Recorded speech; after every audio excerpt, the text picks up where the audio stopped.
Bienvenidos a Kairos, Voces Ocultas.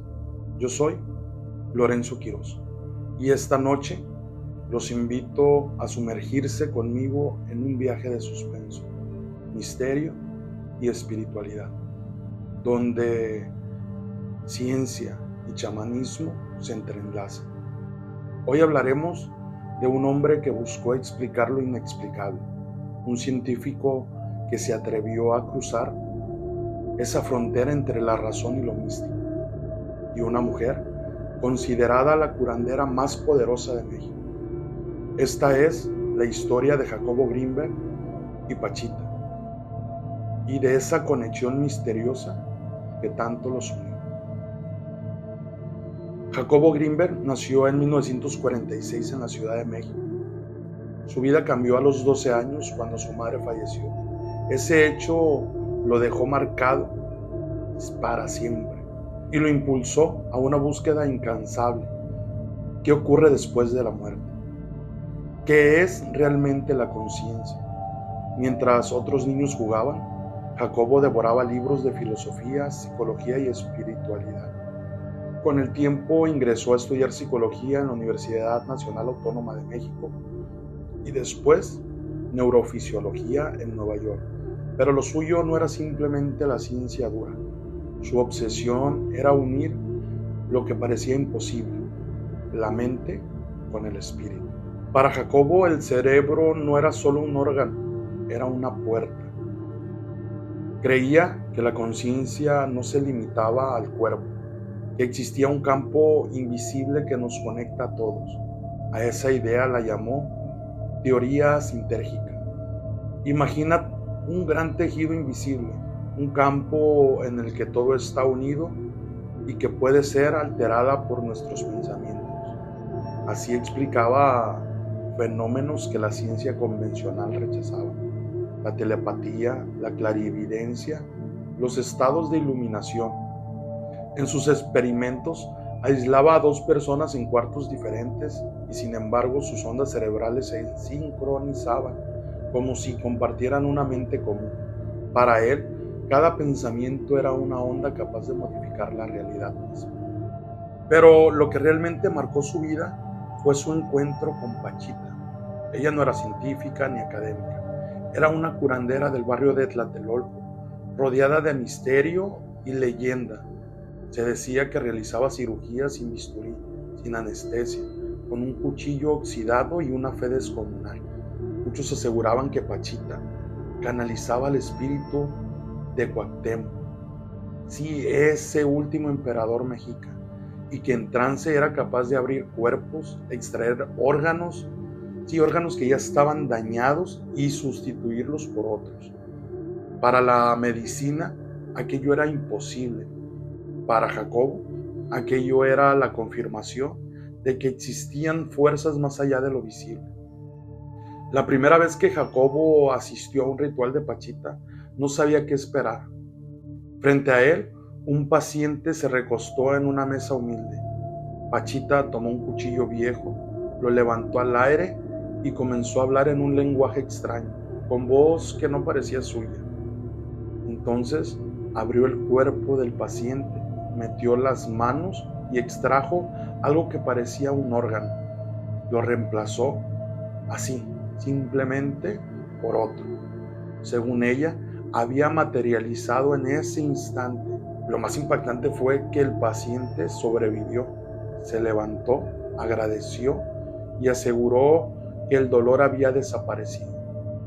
Jacobo, acostumbrado a los laboratorios y a las estadísticas, quedó en shock. Lo que había presenciado no podía explicarse con ninguna teoría médica, pero tampoco lo podía negar. Desde ese día, su vida cambió. Comenzó a visitar a Pachita con frecuencia. Documentó cada ritual, cada palabra, cada operación. Poco a poco entendió que la conexión entre ellos iba más allá de lo académico. Jacobo sentía que Pachita trabajaba con el mismo campo sintérgico del que él hablaba en sus teorías, pero ella lo hacía sin fórmulas, sin ni siquiera tener experiencia. Lo hacía sobre todo con mucha fe y con un poder ancestral. Mientras Pachita cerraba heridas con solo pasar su mano, Jacobo sentía que su propia mente se expandía. Era como si ambos compartieran un secreto que unía la ciencia con el chamanismo. En sus libros, Jacobo comenzó a hablar no solo de la teoría sintérgica, sino de algo más perturbador, lo que llamó la granja humana.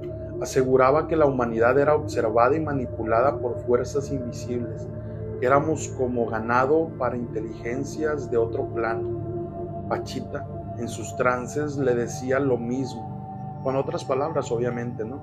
Pero al final quería decirles que existen mundos superpuestos, entidades que nos vigilan y que sobre todo nos usan, y que muy pocos pueden verlos. La coincidencia entre las visiones chamánicas de Pachita y las teorías científicas de Jacobo eran tan exacta que parecía que ambos eran pieza del mismo rompecabezas. Pacientes que asistían a cirugías de Pachita aseguraban haber visto luces, escuchar voces y sentir presencias mientras ella operaba. Jacobo lo registraba todo. En su mente, la ciencia y el chamanismo no eran opuestos, sino caminos distintos, pero hacia la misma puerta. Ambos confirmaban la existencia de un tejido invisible de conciencia.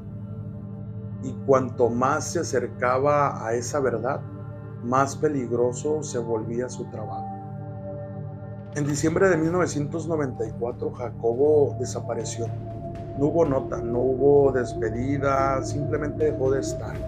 Algunos creen que fue víctima de un crimen. Otros dicen que el Estado lo silenció porque sus investigaciones incomodaban a los más poderosos. También hay quienes piensan que decidió huir, vivir, pero sobre todo vivir en el anonimato. Y no falta quien afirma que alcanzó lo que siempre buscó: fundirse con ese campo sintérgico, sí, ese campo sintérgico que siempre buscó, y sobre todo desaparecer de esta realidad. La coincidencia es inquietante. Su desaparición ocurrió poco después de haber profundizado en sus escritos sobre la granja humana y en su relación con Pachita, como si ambos misterios estuvieran conectados. Hoy, a décadas de distancia, el enigma permanece. Jacobo y Pachita dejaron una huella que incomoda, pero que a su vez también fascina. Sus historias son pieza de un mismo rompecabezas. La ciencia que busca lo invisible y el chamanismo que lo invoca sin miedo. Quizá la respuesta a la desaparición de Jacobo no esté en un expediente judicial, sino en el campo del que tanto hablaba, en esa red de conciencia, donde la realidad siempre puede moldearse. Quizá, al lado de Pachita, Jacobo encontró un camino que lo llevó más allá de este mundo. Esta es la lección que nos deja. La conciencia humana es un territorio aún inexplorado. Tal vez la realidad no sea lo que vemos, sino lo que proyectamos. Tal vez cada uno de nosotros sea parte de un tejido invisible que nos conecta en un todo o en uno mismo. Y comprenderlo podría ser el verdadero despertar. Yo soy Lorenzo Quiroz y esto fue Kairos, Voces Ocultas.